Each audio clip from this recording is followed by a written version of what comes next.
Hey guys, Wesley Cornwell here, in flight crew member with JetBlue and law student. I am covering articles 15, 16, 17, and 18 in this video. And so we are going to be covering training, attendance, commuter policy, and uniforms. So that's articles 15, 16, 17, and 18 for those of you following along in this video series. So let's start with Article 15, training.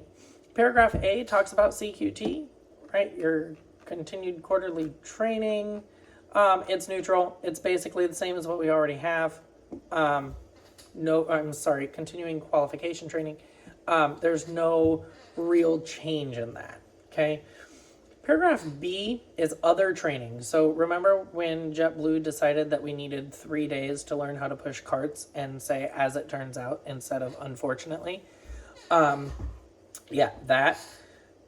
That's covered under the other training, but there's no change. So there's no real substantive change when it comes to recurrent or other training. It's substantially the same as what we already have. Paragraph C, transportation and lodging. This one I consider a loss. And so currently we can request an extra day of lodging based on flight schedules and commuting issues.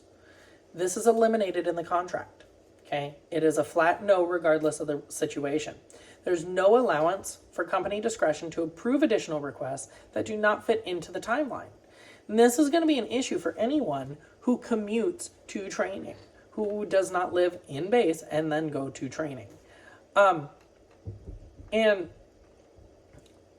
it's just interesting, right? So right now, flight schedules are terrible.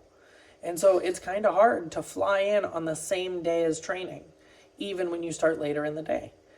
And it's also sometimes hard to leave training on the same day that you get out of training because of flight schedules. And so currently you can just call crew travel and say, hey, I need an extra hotel room. I have never been denied an extra hotel room. But under this contract, what it says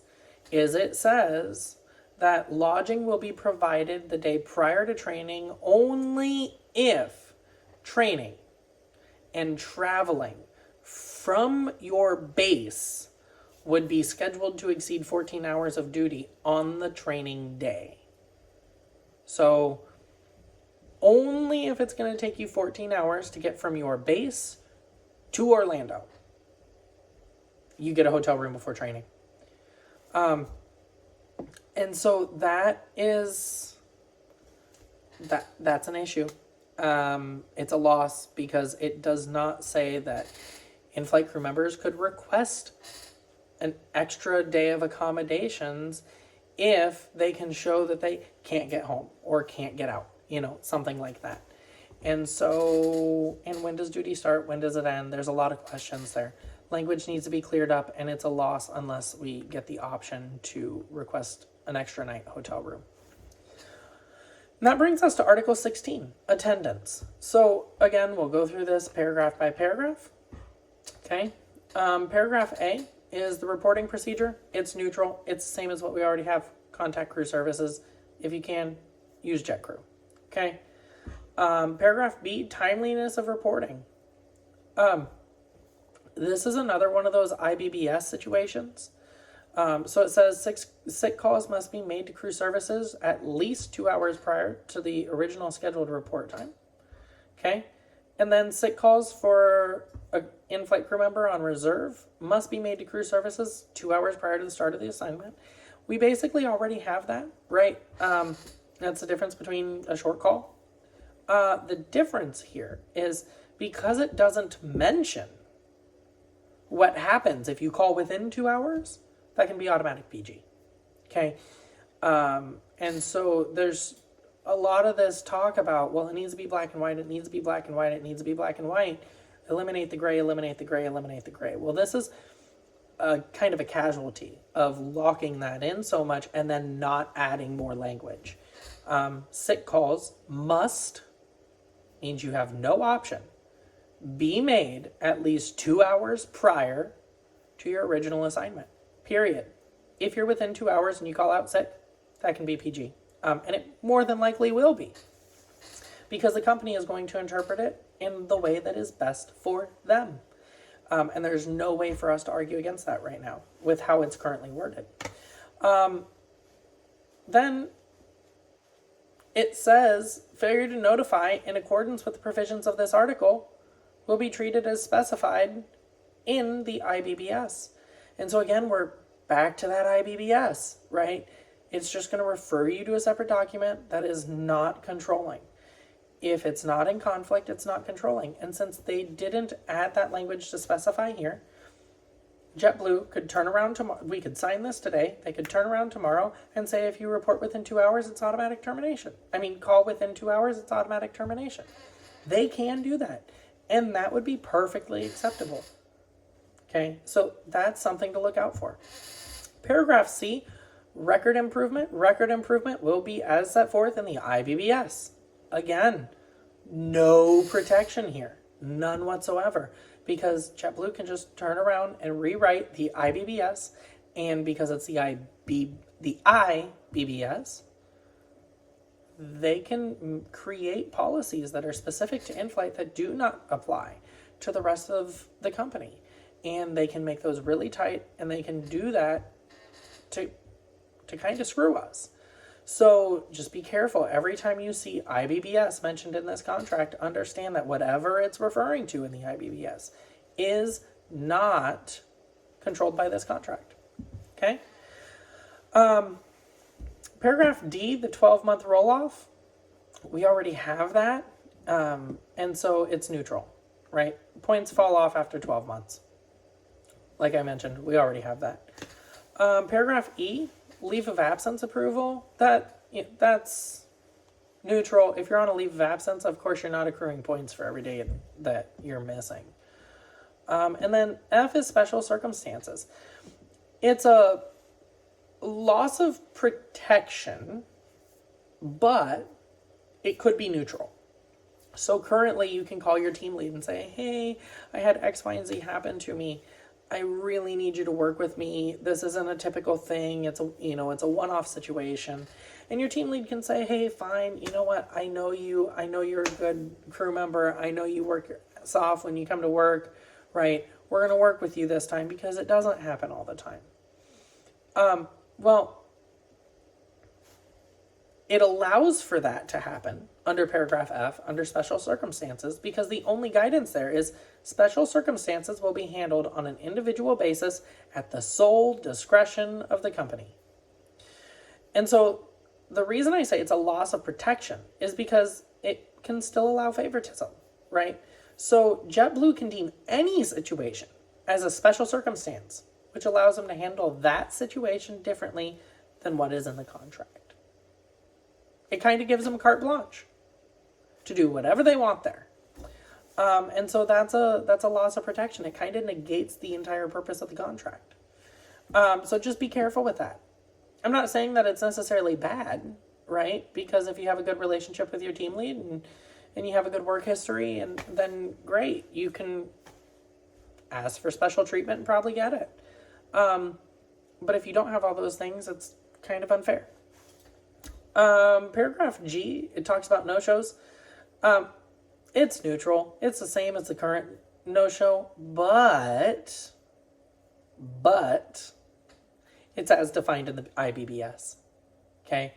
As defined in the IBBS. And so while currently it's the same, there's no guarantee that it's going to remain the same, right? And so a no-show is can be changed to be, if you're 1 minute late, it's a no-show. And all they have to do is change the language in the IBBS, right? That could be detrimental.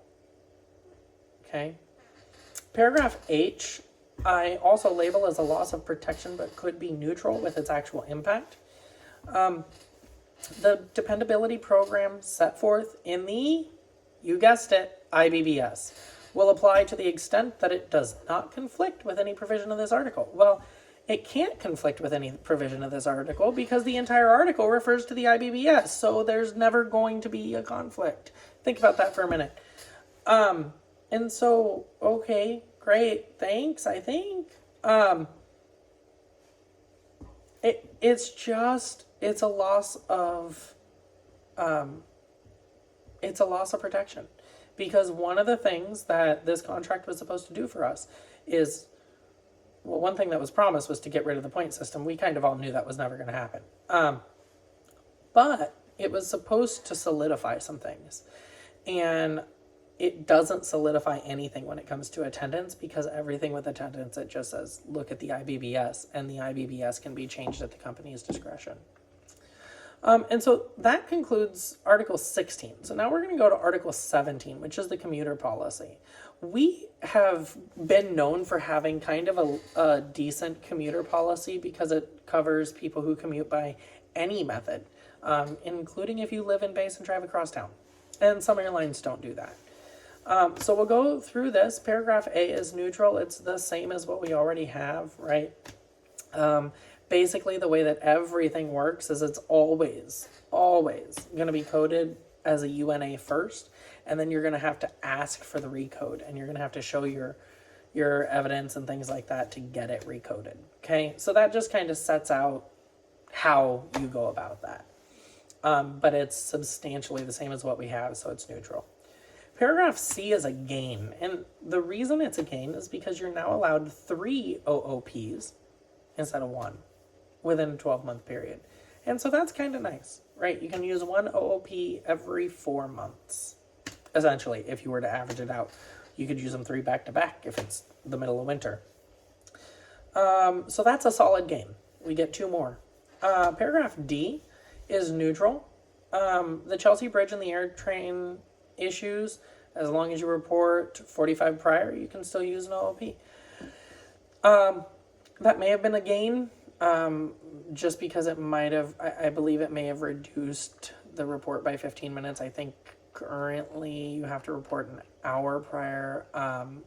Again, I was trying to get through this as quickly and accurately as possible, and so if I had to spend a ton of time digging for something, I kind of just moved on and mentioned it, okay? And that brings us to Article 18, uniforms. No change at all. You still get $200 every year, and you still max out at $400. JetBlue is still going to pay for your first set of uniforms, and they're going to pay for all the replacements. That's it. I mean, there's really no change. Yeah, so that concludes this video. So make sure you check out www.evaloncare.com, EVALONCARE.com. Don't forget to like and subscribe so that you will get notified of the 10 million videos that are getting posted. I really hope that these are helping. I hope that it's not sounding like I'm super for or against any one direction. The goal is to just get you the information. So thank you for continuing to watch, and I will see you in the next video.